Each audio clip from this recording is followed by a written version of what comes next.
যোৱাবাৰ হয়তো আমাৰ শ্ৰীমন্ত শংকৰদেৱ সংঘৰ পৰা যিখন ওলাইছিল স্মৃতি গ্ৰন্থ তাত গীতাৰ একশৰণ তত্ত্বৰ ওপৰত আমি লিখিছিলোঁ আমি তাত অৰ্জুনৰ দ্বাৰা 3 বাৰ শৰণ লোৱা দেখাইছিলোঁ 3 বাৰ প্ৰথমবাৰ কায়িকভাৱে দ্বিতীয়বাৰ তেওঁৰ বাণীৰ দ্বাৰা দেখুৱাইছোঁ আৰু শেষত গৈহে তেওঁ সম্পূৰ্ণ সাৰেণ্ডাৰ কৰিছে কেনেকৈ বুজক শৰণ বস্তুটো বুজি লওক অৰ্জুনে যেতিয়া কুৰুক্ষেত্ৰ যুদ্ধ হোৱাটো সিদ্ধান্ত হৈ গ'ল নিশ্চিত হৈ গ'ল তেতিয়া দ্বাৰকাত গৈছে ভগৱান কৃষ্ণৰ সহায় বিচাৰি আৰু তাৰ আগে আগে দুৰ্যোধনো গৈছে দুৰ্যোধনে নিজকে যুৱৰাজ কম ৰজা বুলি বেছিকৈ ভাবে আসলতে তেওঁ ৰজা নাছিল ৰজাটো ধৃতৰাষ্ট্ৰ তেওঁৰ পিতৃ দুৰ্যোধন যুৱৰাজ কিন্তু তেওঁ তেনেকৈ নাভাবে নিজক কি বুলি ভাবে ৰজা আৰু যেতিয়া নিজক জুনে ৰজা বুলি ভাবে মই বৰ ভাৱটো আহি গ'ল তেওঁ য'তে ত'তে নবহে যাৰ তাৰ লগত মিক্স আপ নকৰে মোৰ কাৰণে আসনখন অকণ আছুতীয়া লাগিব এতিয়াও থাকে নহয় বহুতে তেনেকৈ আসন লগত লৈ ফুৰে আপুনি দিয়া আসনত নবহে আছে তেনেকুৱা বহুত আছে তেওঁলোকৰ স্পেচিয়েল থাকিব তাতহে বহিব আমাৰ দৰে লাপি লুপাৰ কথাটো বেলেগ য'তে দিয়ে মাটিয়ে পাতিয়ে বহি যাওঁ আছে বহুত যোনে নিজকে যুৱৰাজ ৰজা বুলি ভাবে তেওঁলোকে নবহে আৰু ভগৱান কৃষ্ণ অন্তৰ্যামী উপদ্ৰষ্টা অনুমন্তা চ ভৰ্তা ভোক্তা মহেশ্বৰ পৰমাত্মা ইতি চাপ্যুক্ত দেহে অস্মিন পুৰুষ পৰ ত্ৰয়োদশ অধ্যায় 22 নম্বৰ শ্লোক গীতা অৰ্জুনক কৈছে হে অৰ্জুন মই অন্তৰ্যামী ৰূপে মই স্বামী ৰূপে মই ভৰ্তা ৰূপে মই সমস্ত জীৱৰ শৰীৰত বাস কৰি আছোঁ আপুনি কি ভাবিছে ভগৱান কৃষ্ণই সব জানে তেওঁতো আপোনাৰ হৃদয়তে আছে সেইকাৰণে তেওঁ গম পালে দুৰ্যোধনৰ ভাৱ কি ভাৱত আছে সেইকাৰণে মূৰৰ খিতানত আগতে এখন সিংহাসন ৰেডি কৰি ৰাখিছে তেওঁ আহিলে য'তে ত'তে নবহে তেওঁ আহি এইখনত বহিব কাৰণ তেওঁৰ কাৰণে যোগ্য এখন ৰজাৰ সিংহাসন লগাই থৈ দিছে আৰু দুৰ্যোধন গৈ চালে ৰুমত ইফালে সিফালে বহাৰ যোগ্য বেলেগটো একো নাই সেইকাৰণে সিংহাসনত গৈ বহি আছে আৰু অলপ পাছত অৰ্জুন আহিল অৰ্জুনেতো নিজকে দাসৰ দাস বুলি ভাবে আৰু গতিকে ভৰি পথানত বহিছে প্ৰভু ভগৱন্তৰ চৰণ স্পৰ্শ কৰিছে আৰু ভগৱান বিৰাট নটংকি বহুত এক্টিং কৰে তেওঁ এনে সাৰ পোৱাৰ নিচিনা দেখি কৈছে সখা কেতিয়া আহিলা ইছ একো গমেই নাপায় হে সখা কেতিয়া আহিলা তুমি অৰ্জুনে কৈছে আহিছোঁ এতিয়া আহিলোঁ কিয় আহিলা তুমি একো নাজানাই নহয় তাৰমানে এই যুদ্ধখন যে হ'ব ফাইনেল হ'ল গতিকে সহায় ভিক্ষা বিচাৰি আহিছোঁ সহায় ভিক্ষা কৰিবলৈ অহা মানে আশ্ৰয় আপুনি বিপদত পৰি কাৰোবাৰ পৰা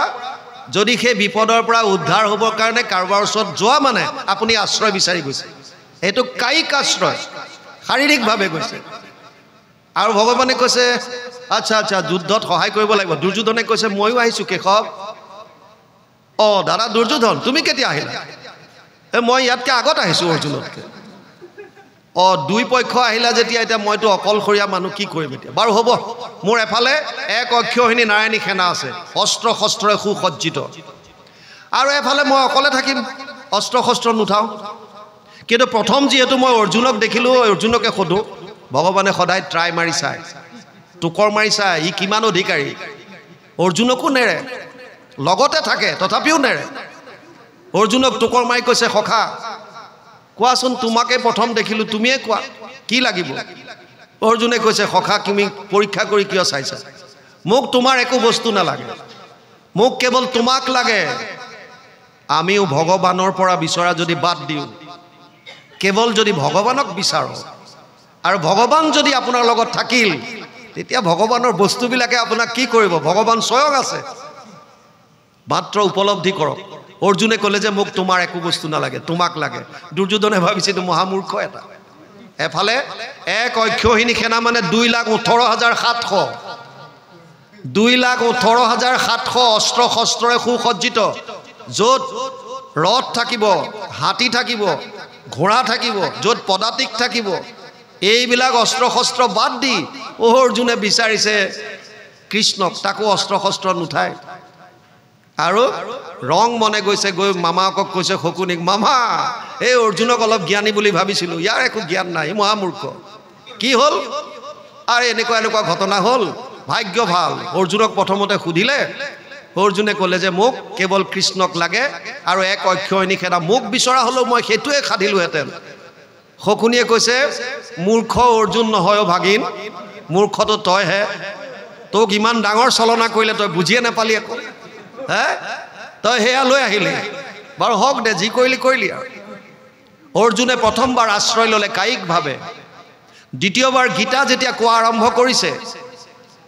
অৰ্জুনে কৈছে কাৰ্পণ্য দোষ উপহৃত স্বভাৱ পৃষ্ৱামি ত্বম ধৰ্ম সম্মূঢ় চেতা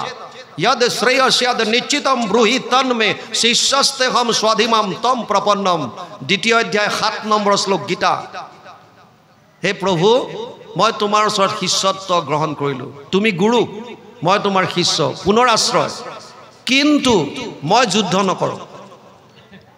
जेतिया आपुनि कारोबार ओसर शरण लब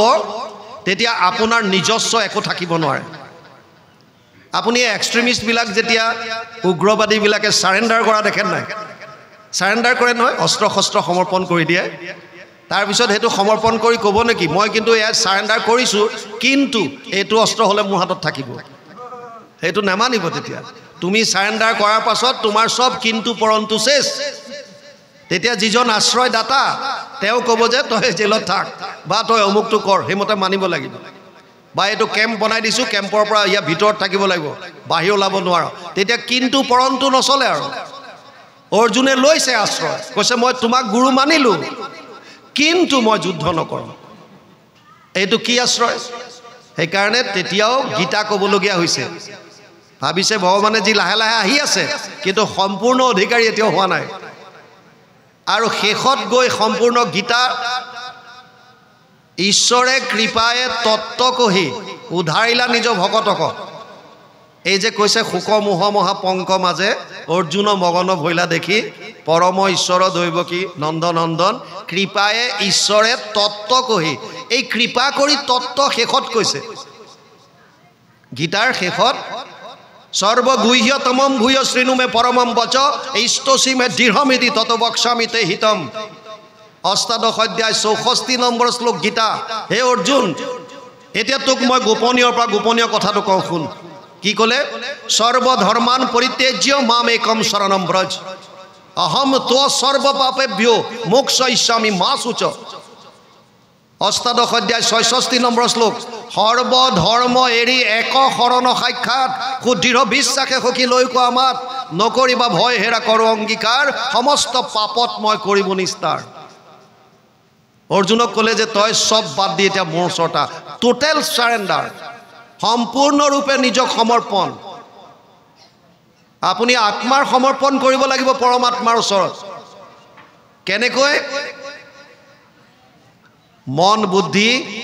আপোনাৰ কায় মনোবাক্য বুলি যে কয় আত্মাৰ থ্ৰুৱেদি আপুনি যাব লাগিব আত্মাৰ টোটেল সাৰেন্ডাৰ হ'ব লাগিব আত্মাই নিজৰ ববিয়াকে একো কৰিব নোৱাৰে এই জ্ঞানেন্দ্ৰিয় বা ইন্দ্ৰিয়সকলৰ থ্ৰুৱেদি কৰে সেই কাৰণে কায় মন আৰু বাণী এই তিনটা বস্তুৰ দ্বাৰা শৰণ লোৱা বুলি বুজাইছে কিন্তু আসল শৰণ হৈছে আত্মাৰ সমৰ্পণ মই সম্পূৰ্ণ ৰূপে তোমাৰ চৰণত আহিলো এটা তুমি মোক যেনেকৈ যি কোৱা মই হেতু কৰিম ভগৱানে উপদেশ দিয়াৰ পাছত খুদি চাইছে আকো कचित तत्श्रुतम पार्थ तय एकाग्रेण चेतसा कचित ज्ञान सम्मोह प्रणशस्ते धनंजय अष्टादश अध्याय 72 নম্বৰ শ্লোক গীতা हे अर्जुन তোক যে মই ইমান বিলাক কলো এতিয়া এইবিলাক শুনাৰ পাছত তোৰে মোহ বিলাক নষ্ট হল নে নাই कचित तत्श्रुतम पार्थ तय एकाग्रेण चेतसा कचित अज्ञान তোৰ অজ্ঞানতা গুছিল নে নাই তোৰ মূঢ়তা বিলাক গুছিল নে নাই তেতিয়া অৰ্জুনে স্বীকাৰ কৰিছে नष्ट मोह स्मृतिर लब्धा तद प्रसादत मयाच्युत स्थितोस्मि गत संदे करिष्ये वचनम तब अष्टादश अध्याय 73 নম্বৰ শ্লোক শেষত অৰ্জুনে কৈছে কৰিষ্যে বচনম তব এতিয়া মই তুমি যেনেকৈ কৈছা তেনেকৈ কৰিম টোটেল সাৰেন্ডাৰ এটো মোৰ নিজৰ এতিয়া একো নাই মই যি কৰিম তোমাৰ কাৰণে কৰিম এটোৱে হৈছে সম্পূৰ্ণ শৰণ আমি কেৱল মুখেৰে শৰণ লৈছো বুলি ক'লে নহব আপুনি যি কৰ্ম কৰে ঈশ্বৰৰ অৰ্থে কৰিব লাগিব